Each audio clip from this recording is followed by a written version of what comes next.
Ben gittim zaten.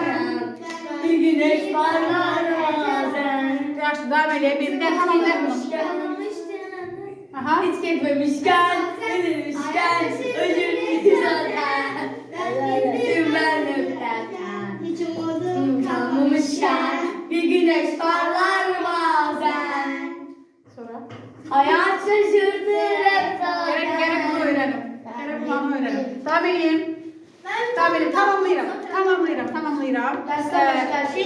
İnkarda bir de kulak az.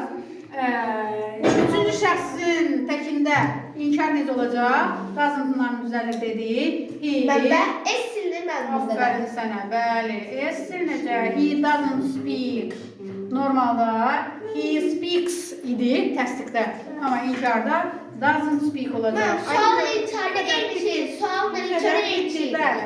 Sualda feilin əvvəlinə don't, ay daha doğrusu sualda cümlənin əvvəlinə do qoyursan, təqsimlərdə, tək şəxslərdə das qoyursan, Esilde tam koyuyorsunuz. Ben esilde. yes, aha.